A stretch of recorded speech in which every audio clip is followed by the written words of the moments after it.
Post की थी अपनी एप्लीकेशन, तो अभी उसी की हमारे को कोई भी रिक्वायरमेंट नहीं गई है, मतलब उसकी जवाब नहीं पहुंचा है हमारे को। तो हम वही पूछने आए थे कि हमें इस चीज़ का जवाब क्यों नहीं दिया गया, क्योंकि इस बात को 15 दिन हो गए हैं। 15 दिन तक हमारी कोई भी चीज़ गई है, कोई भी एप्लीकेशन गई है, तो उसका जवाब होना चाहिए और हमें तुरंत जवाब चाहिए। तो यहाँ आने पे पता चलता है कि जो यहाँ के आयु हैं अमित जी, वो छुट्टी पर चल रहे हैं। अब वो आएंगे तभी कुछ बता पाएंगे। तो मैंने कहा हमने तो एचएसओ साहब के खिलाफ मतलब जो कंप्लेंट दी थी एचएसओ साहब को दी थी कि हमारी बात को सुना जाए और हमको इस केस में विक्टिम बनाया जाए। लेकिन यहाँ पे वो बोलते हैं जो रीडर थे कि देखिए एचएसओ साहब क्या सारी एप्लीकेशन कैसे पढ़ लेंगे, लेकिन हमने जो जो जिस एरिया के हिसाब से आयु लगते हैं वो एप्लीकेशन देखिए एक बंडल बना के रख रखा है। और जब ये आयु आएंगे इस केस के जो भी हैं, अभी पुराने वाले ने इस्तीफा दे दिया, दूसरे नए अमित जी आए हैं, वो देखेंगे फिर उसका जवाब वही दे पाएंगे, हम आपको कुछ नहीं बता पाएंगे। कितना समय दिया है इस पूरे काम में, कितना समय? अभी तो 7 दिन की छुट्टी पे है। अब 7 दिन के से पहले तो हमारी 11 तारीख कोर्ट में लगी हुई है, 30 हज़ारी कोर्ट हमें जाना है।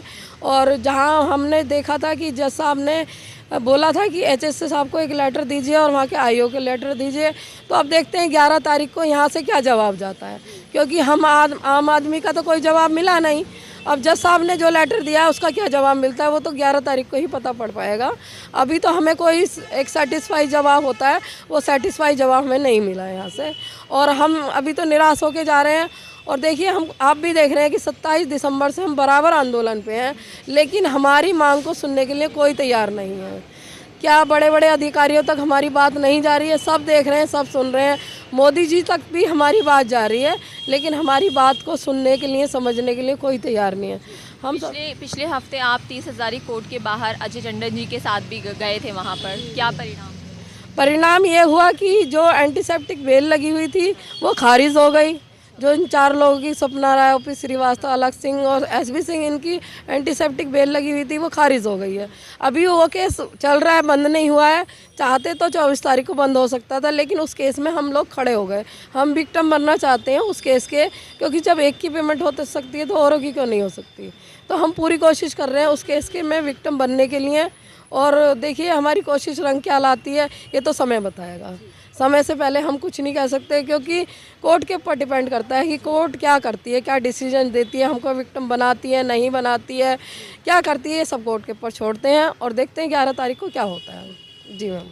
तो जैसा कि आप देख सकते हैं कि यहाँ पे और लोग भी मौजूद हैं, एक बुज़ुर्ग अंकल भी मौजूद हैं और उसके साथ में आप और महिलाओं को भी देख सकते हैं। ये कोई मतलब बहुत ही ऐसे परिवार से नहीं है कि जहाँ पर अगर इनका जो पैसा इन्होंने एक पाई जोड़कर सहारा में जमा किया था, तो अगर वो चला जाएगा तो इनको कोई फ़र्क नहीं पड़ेगा। ये वो लोग हैं जिन्होंने एक एक पैसा जमा किया और आज ये दर दर की ठोकरें खा रहे हैं सिर्फ़ और सिर्फ अपना पैसा पाने के लिए। इनसे भी जानते हैं कि और कितनी तकलीफ़ें इनको झेलनी पड़ रही है, और आज फिर से आते हैं और यहाँ पर भी इनको जो आश्वासन पे आश्वासन सिर्फ दिए जाते हैं, लेकिन कोई कार्यवाही नहीं की जाती। कहाँ से आई हैं मैडम? मैं स्वरूप नगर से आई हूँ। तो कितना पैसा आपका लग चुका है? हमारे 8 लाख के करीब है अपना पैसा। एक एक पैसा कमा के मेरे घर वाले पढ़े नहीं हैं। 10,000 12,000 में कैसे कैसे बचा के रखे थे अपने बच्चे के भविष्य के लिए, वही सब मैंने थी एजेंट ने जमा करवा के अभी तक मैंने कोई थी पैसा मिला ही नहीं मेरे को। कहाँ से आई है माता? वही स्वरूप नगर से। अच्छा, तो आपका भी पैसा लगा हुआ है? पैसा है, लड़का के है और 7-8 लाख रुपया है, सब अथी के दो बेटे के है और 2 मियाँ बीबी के हम लोग। इस बीच क्या परेशानी हुई आपको? परेशानी है पैसे के ऊपर, जहाँ मर्जी तहाँ घूमना पड़ रहा है यार, जहाँ लेकिन सरकार कुछ नहीं सुन रही है। नहीं।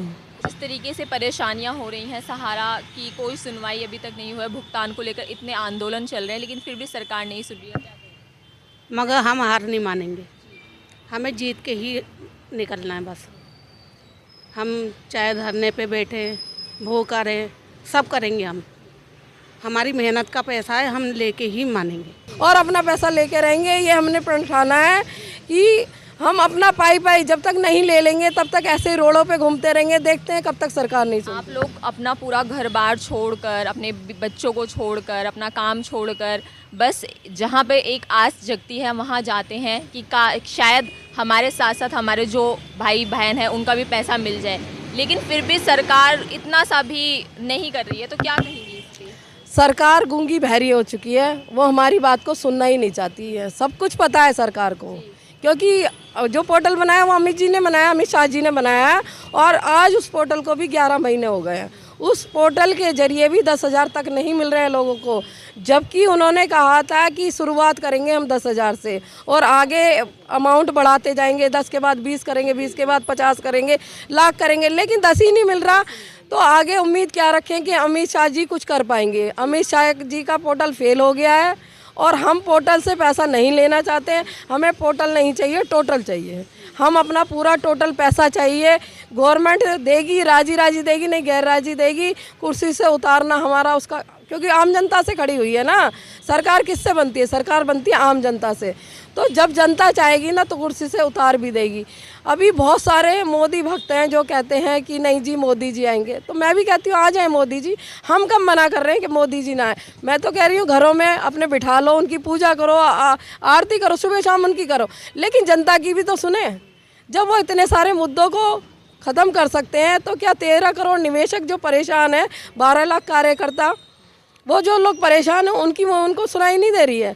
उनका मुद्दा सबसे बड़ा मुद्दा है और उन्हें अभी समझ में नहीं आ रही कि 65 करोड़ लोग, जब आपको एक वोट से ही आप जीत हार सकते हैं, तो 65 करोड़ लोग जब नहीं आपको वोट देंगे तो आप क्या सत्ता पे बैठे रहेंगे? आप सत्ता से 2 मिनट में उतर सकते हैं।